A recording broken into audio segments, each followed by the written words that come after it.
Біліктілік емтиханы судьяларды конкурстық іріктеудің алғашқы сатысы. Ол бірнеше кезеңнен тұрады. Соның ішінде психологиялық тестлеу, заңнаманы білу деңгейін анықтайтын компьютерлік сынақ, эссе жазу, кейстік тапсырмаларды орындау, сұхбаттасу, полиграфологиялық зерттеу. Алғашқы 5 кезеңнен судья лауазымына үміткерлердің барлығы міндетті түрде өтуі тиіс. Полиграфологиялық зерттеу жекелеген тұлғаларға психологиялық тестлеу нәтижесі бойынша тағайындалуы ықтимал. Біліктілік емтиханына қатысу үшін ең алдымен өтініш беру керек. Еңбек кітапшасының көшірмесі, ол болмаса еңбек кодексіне сәйкес еңбек өтілін растайтын басқа да құжаттар. Диплом қосымшасы мен жұмыс орнынан мінездеме, ол болмаса түсініктеме тапсырылады. Денсаулығы туралы медициналық анықтама, психоневрологиялық және наркологиялық диспансерлерден анықтамалар, жеке куәлігінің көшірмесі. Үміткер біліктілік емтиханының басталуын күтпей-ақ құжаттарын кез келген уақытта жолдай алады. Біліктілік емтиханын бастамас бұрын жоғары сот кеңесі үміткерлердің құжаттарын арнайы тексеріске жібереді. Оның нәтижесі бойынша талапкерге біліктілік емтиханын тапсыруға рұқсат беріледі немесе берілмейді. Біліктілік емтиханының алғашқы кезеңінде үміткерлер психологиялық тестлеуден өтеді. Ол облыс орталықтарында психолог мамандармен жүргізіледі. Психологиялық тестлеудің мақсаты үміткердің уәждемелерін анықтау, жоғары адамгершілік қағидаттарын анықтау, эмоциялық ерік-жігер қасиеттерін анықтау, коммуникативті қабілеттерін даму деңгейін анықтау, білім деңгейін анықтау. Психологиялық тестлеуден сүрінбей өткен үміткерлер заңнаманы білу деңгейін анықтайтын компьютерлік сынаққа жолдама алады. Ол мемлекеттік қызмет істері жөніндегі агенттіктің бөлімшелерінде өткізіледі. Заңгер мамандығы бойынша еңбек өтілі 10 жылдан төмен үміткер құқықтың 11 саласы бойынша емтихан тапсырады. Конституциялық құқық, әкімшілік деликтілік құқық пен процесс, азаматтық құқық, азаматтық процессуалдық құқық, қылмыстық құқық, қылмыстық процессуалдық құқық, жер қатынастары құқығы, отбасылық құқық, еңбек қатынастары құқығы, салықтық құқық, экологиялық құқық. Заңгер мамандығы бойынша еңбек өтілі 10 жылдан асатын тұлғалар құқықтың 8 саласы бойынша компьютерлік сынақ тапсырады. Оның ішінде 6-ы міндетті және 2 саланы үміткер өзі таңдай алады. Міндетті тапсырылатын құқық салалары: конституциялық құқық, әкімшілік деликтілік құқық пен процесс, азаматтық құқық, азаматтық процессуалдық құқық, қылмыстық құқық, қылмыстық процессуалдық құқық.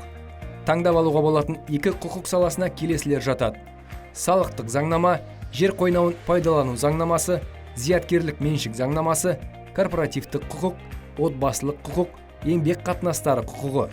Заңнаманы білу деңгейін анықтайтын компьютерлік сынақ 100 сауалдан тұрады. Оны тапсыруға 90 минут уақыт беріледі. Өту балы 80.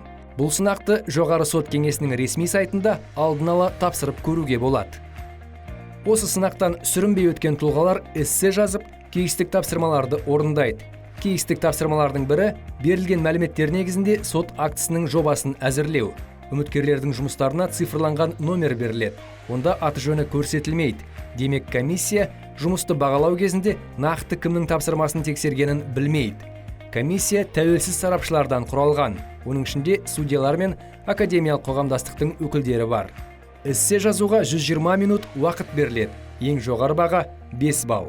Кейстік міндеттемелер ішінде 3 тапсырма бар. Оларды орындауға 120 минут уақыт беріледі. Ең жоғары баға 5 балл.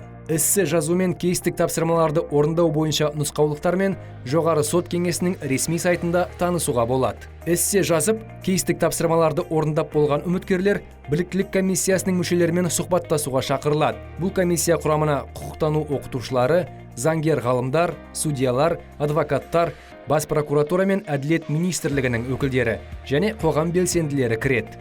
Сұхбаттасу аяқталған соң эссе жазу мен кейстік тапсырмаларды орындау нәтижелері негізінде комиссия алқалы түрде үміткердің біліктілік емтиханынан сүрінді немесе сәтті өтті деген шешім қабылдайды. Сұхбаттасу қорытындысы бойынша қойылатын ең жоғары баға 10 балл. Емтиханның қорытынды бағасын шығару үшін эссе жазу, кейстік тапсырмаларды орындау және сұхбаттасудың нәтижелері қоса есептеледі. Ең жоғары баға 20 балл, бірақ емтиханнан өтуге 14 балл жеткілікті. Егер үміткер тестлеу, эссе жазу, кейстік тапсырмаларды орындау немесе сұхбаттасудың нәтижелерімен келіспесе, онда жоғары сот кеңесі жанындағы апелляциялық комиссияға арыздануға құқылы. Біліктілік емтиханының нәтижелері 4 жыл бойы жарамды болады. Егер үміткер біліктілік емтиханынан сүрінсе, онда 6 айдан кейін қайта тапсыруға өтініш бере алады. сұхбаттасудан сүрінбей өткен үміткерлер психологиялық тестілеу нәтижелері негізінде қосымша полиграфологиялық зерттеуге жіберілуі ықтимал. Біліктілік емтиханынан сүрінбеген үміткерлер аудандық және облыстық соттарға тағылымдамаға жіберіледі. Тағылымдама кезінде талапкер негізгі жұмыс орнынан босатылады, бірақ оған аудандық сот судьясының айлығының 70% көлемінде еңбекақы төленеді. Тағылымдама мерзімі әртүрлі. 15 жылдан артық заңгерлік еңбек өтілі бар үміткер үшін 3 ай, 10 жылдан төмен заңгерлік еңбек өтілі бар үміткер үшін 6 ай, өзге тұлғалар үшін 1 жыл. Тағылымдама нәтижелері оны өткеннен кейін 4 жыл бойы жарамды болады. Егер тағылымдама кезінде үміткер теріс нәтиже көрсетіп бағаланса, онда тек 1 жылдан кейін ғана қайта өтуге құқылы. Біліктілік емтиханын тапсыру туралы толымды ақпарат жоғары сот кеңесінің vss.gov.kz ресми сайтында келтірілген. Біліктілік емтиханынан сүрінбей өтіп, тағылымдамадан ойдағыдай өткен үміткерлер судья лауазымына жарияланған конкурстарға қатысуға құқылы.